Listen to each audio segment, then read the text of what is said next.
मेहरबानी मेहरबानी टाइम न है। बिस्मिल्लाहिर्रहमानिर्रहीम।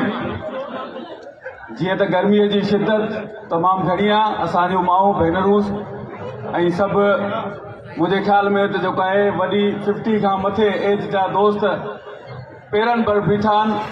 असांखे वॾो अहसासु आहे ऐं आउं एतिरो पंहिंजे चेयरमैन साहिब जे खिताब में हाइल न रहंदुसि, छो जो खिताब लाइ त जेको आहे असांखे हिते काफ़ी तंज़ीमूं आहिनि त असांखे राति थी वेंदी, खिताबनि जो सिलसिलो ख़तमु न थींदो।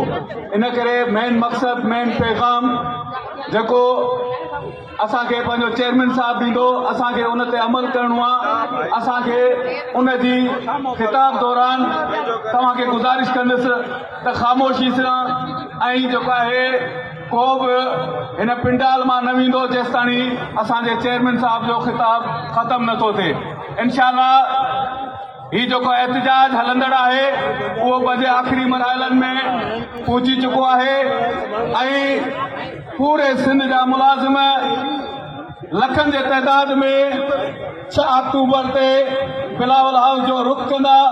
मूंखे उम्मीद आहे त इंशाअल्लाह जहिड़ी तरह अशरफ बोलदई स्टेट का मुतालबो कयो, जहिड़ी तरह कोर कमांडर सिंध का मुतालबो कयो, त आऊं जेको मुतालबो कंदुसि मोहतरम जनाब चीफ ऑफ आर्मी स्टाफ साहब खां, जेके हाफ़िज़ बि आहिनि, जेके सैयद बि आहिनि ऐं उन खां अलावा चीफ जस्टिस सुप्रीम कोर्ट खां, त जेको आहे ही सिंध में जेको पेंशन जो इशू आहे त सभ खां पहिरीं त 10 साल तहक़ीक़ात कराइनि त सिंध में जेके बि खज़ाने जूं ऑफिसूं आहिनि उन्हनि जो सिस्टम किॾां पियो वञे, उन्हनि जो सिस्टम केरु पियो हलाए।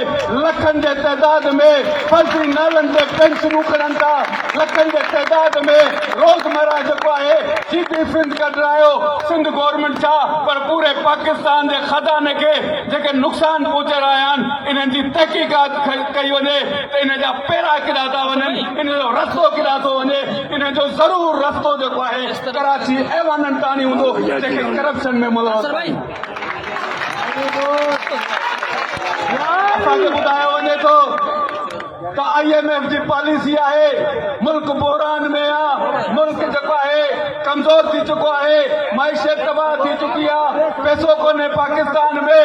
आउं गुज़ारिश कंदुसि त IMF तव्हांखे इहो न चयो आहे त ही जेके मज़लूम मुलाज़िम, ही जेके अवरेज जेके 55 साल, जेके 58 साल असांजूं माऊं भेनरूं, असांजा मर्द, असांजा बुज़ुर्ग जेके नियर रिटायरमेंट आहिनि उहे रोडनि ते निकिरी रोडनि ते अची विया आहिनि। तव्हांखे शर्म नथो अचे, तंहिं बावजूद उहे बुज़ुर्ग रोडनि ते आहिनि।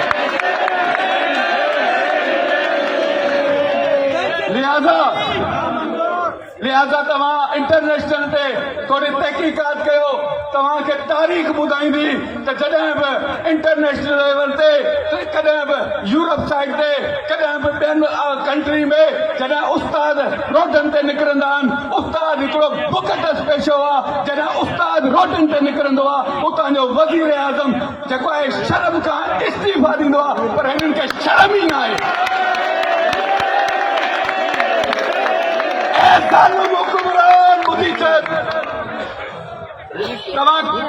हिननि जे हथ में कलम आहे, हिननि जे हथ में बुक्स आहिनि जेके तव्हांजे ॿारनि खे तालीम ॾियनि था, पर जॾहिं पंहिंजे बच्चनि सां कराची जो रुख़ कंदा त तव्हां जेको आहे हिन सैलाब में ख़तम थी वेंदा। आऊं गुज़ारिश कंदुसि पाकिस्तान पीपल्स पार्टी जे चेयरमैन खे त तो इंटरनेशनल लेवल ते जेको मीडिया में स्टेटमेंट ॾिनी असां मञूं था, इनखे ख़ुशाइन सम्झूं था, तव्हां जेको आहे असांजे फेवर में इहा स्टेटमेंट ॾिनी, हीअ उहा पार्टी आहे जंहिंजे नाले ते तव्हां वोट वठो था। शहीद ज़ुल्फ़िकार अली भुट्टो ऐं मोहतरमा शहीद राणी बेनज़ीर भुट्टो, उन्हनि जो अॼु तव्हां पैर बि कोन था लहो। आउं चवंदुसि त उहा पार्टी जेका हुई मोहतरमा बेनज़ीर भुट्टो वारी, उहा जेन्युइन पार्टी हुई। अॼु जेका पार्टी आहे उहा करप्शन ते मुबन आहे, उहा करप्शन ते क़ाइम आहे। अगरि बिलावल भुट्टो साहब अगर तव्हां हक़ीक़ी फर्ज़ंद आहियो मोहतरमा बेनज़ीर भुट्टो जा त मोहतरमा बेनज़ीर भुट्टो जो विजन हो त सरकारी मुलाज़िम जी जेका पघार आहे उहा सोन जे तोले बराबरि थींदी। अॼु सोन जो तोलो 4 लख मथे चढ़ी वियो आहे ऐं जेको आहे असांजी इनिशियल पघार जेका आहे हिकु प्यून 1 ग्रेड जी 20 खां 25,000 आहे। मूंखे इहो ॿुधायो वञे 2 कमरनि जे फ्लैट जो किरायो बिजलीअ जो बिल 10,000 अचे थो, हू घर जो किरायो ॾींदो, पंहिंजे बचनि जो गुज़ारो कंदो, किताब पूरी कंदो 25,000 में। त लिहाज़ा ही असांजा राइट्स आहिनि। असांजूं माऊं भेनरूं असांजा बुज़ुर्ग रोडनि ते निकितल आहिनि। इंशाअल्लाह आऊं तव्हांखे अपील कयां थो त जेको आहे पंहिंजे चेयरमैन साहब जे हुक्म ते ईअं न सम्झो त ही चेयरमैन साहब सिर्फ़ु हाजी अशरफ काशकेली आहे, पर तव्हां सभु माऊं भेनरूं ॿाहिरि सभु अशरफ काशकेली आहियो। ऐं तव्हां इंशाअल्लाह 6 अक्टूबर ते कराची जो रुख कंदा ऐं इंशाअल्लाह असां फिलहाल हाउस ते अॻियां ओसिताणी न उथंदासीं जेसिताणी असांजो नोटिफिकेशन रद्द नथो कयो वञे। ऐं वरी बि शुक्रगुज़ार आहियां पंहिंजे तमामु चेयरमैन साहब ऐं तमामु एम्प्लॉइज़ माउनि भेनर ऐं भाइरनि जो जेके हिन गर्मीअ में जेको आहे हिते पहुता। अस्सलाम वालेकुम वरहमतुल्लाहि वबरकातुहू।